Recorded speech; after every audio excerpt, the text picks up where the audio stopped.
या निसर्गाच्या सानिध्याने आणि जैव विविधतेने नटलेली माझी कोकण भूमी या तांबड्या मातीमध्ये मित्रांनो टोना वाल्टर आपलं स्वागत करत आहे। आजचा जो आपण व्हिडिओ पाहणार आहात तो एका शेतकऱ्याची गाय एका विहिरीमध्ये पडलेली आहे। ती आम्ही अगदी काळजीपूर्वक वरती काढले आहे। त्या शेतकऱ्याने तिथे क्रेन मागवली होती काढण्यासाठी, परंतु तिथे क्रेन पोहोचू शकत नाही म्हणून स्थानिक लोकांना, त्याच्या काही शेतकऱ्याच्या मित्रांना आणि मला असं जाऊन आम्ही ती गाय विहिरीतून सुखरूप बाहेर काढली। ती तुम्ही नक्की पहा मित्रांनो। धन्यवाद।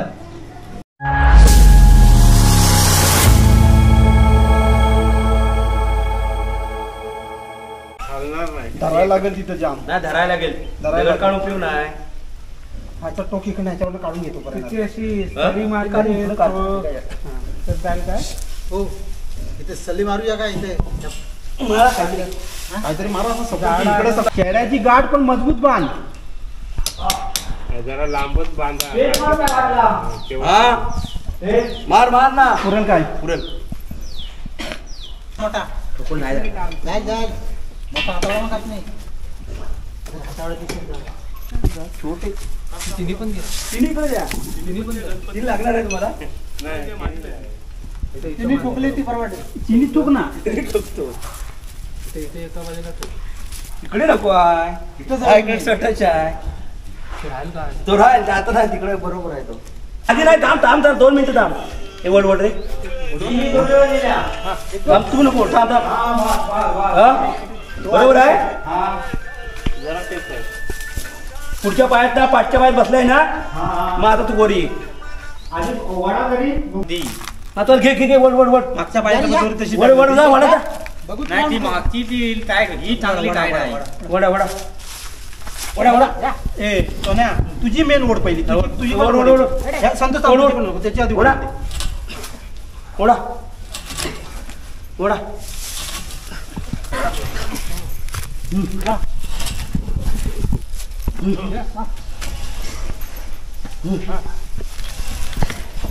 उभी झाली एकदम सुरे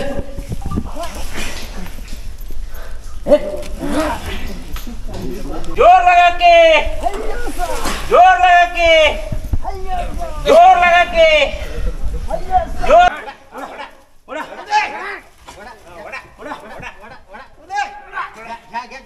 तो पाय पकडतो ना पकडा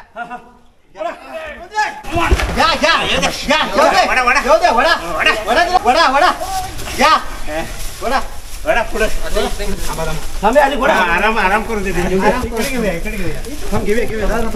आहे परत जाय लाता मारता नाही पुढे घ्या तुला वाटतं बोलले ना खालीच बोलले रस्सा सोड मोरकी तिथं झाडाला बांधा त्याच्या रस्सा सोड आणि मोरकी झाडाला डॉक्टर बोलवा कशा सोड घे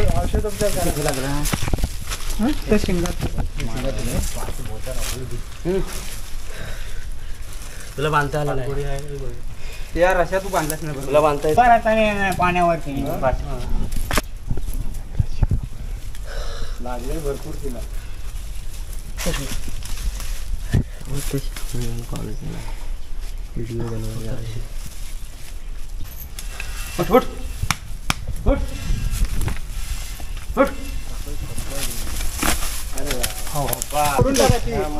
मोरकी सोड आता मोरकी सोड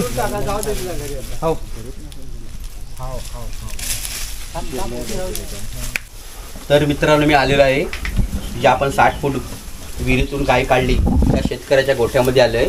आता पूर्णपणे बरे झाले हे बघा पाहू शकता तुम्ही। या गायीच्या शिंगाला एक शिंग तुटलेलं आहे तर ते आता पूर्णपणे कव्हर झालेलं आहे आणि जर एक दात देखील तुटला होता तो पण एक तिचा दात तुटलेला आहे आणि हे बघा इकडे पाठीमागे लागलं होतं ते पण आता कव्हर झालेलं आहे आणि थोडंसं पायाला अजून थोडी जखम आहे ती काही दिवसात ती बरी होईल।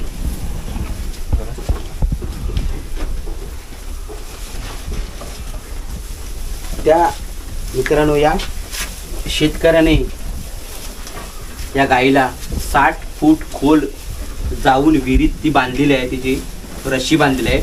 60 फूट खोल विहिरीत जाणं म्हणजे अशक्य गोष्ट आहे। एखादा एक्सपर्ट माणूसच या विहिरीमध्ये जाऊ शकतो आणि गाईची रस्सी बांधू शकतो, परंतु गाईची काळजी असल्यामुळे स्वतः शेतकऱ्या जाऊन त्या गाईची रस्सी बांधलेली आहे आणि आपण त्याला वरती काढलेली आहे.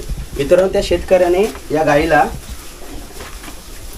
काढण्यासाठी क्रेन मागवलेली होती, परंतु तिथे क्रेन जाऊ शकत नाही. त्याच्यामुळे आजूबाजूच्या लोकांना आणि काही मित्रांना आणि मला बोलवून आपण या गाईला सुखरूप बाहेर काढलेली आहे. आणि मी दुसरं एक सांगू इच्छितो का मित्रांनो, रत्नागिरी शहराच्या लगत असलेले गाव हे झपाट्याने शहराकडे वळत आहे. त्याच्यामध्ये काही शेतकऱ्यांनी शेती सोडून दिली आहे, गुरं विकलेले आहे, परंतु काही शेतकऱ्यांकडे अजूनही गुरं आहेत. मग जे प्लॉट धारक आहे ते विहिरी पाडतात आणि तशाच सोडून देतात. मी त्या प्लॉट धारकांना सांगू इच्छितो की तुम्ही विहीर पाळल्यानंतर लगेच त्यांना कट्टा बांधा आणि लगेच त्याच्यावरती लोखंडी जाळी टाका, जेणेकरून त्याच्यामध्ये गुरं, कुत्री किंवा साप पडणार नाहीत.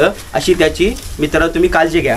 ठीक आहे मित्रांनो, हे पाहतो गाई या शेतकऱ्याने अगदी गाई चांगल्या सांभाळल्या आहेत. हे पहा, हा पहा, वेगवेगळ्या जातीच्या गायी आहेत. ठीक आहे मित्रांनो, ठीक आहे. जय हिंद, जय महाराष्ट्र मित्रांनो, धन्यवाद.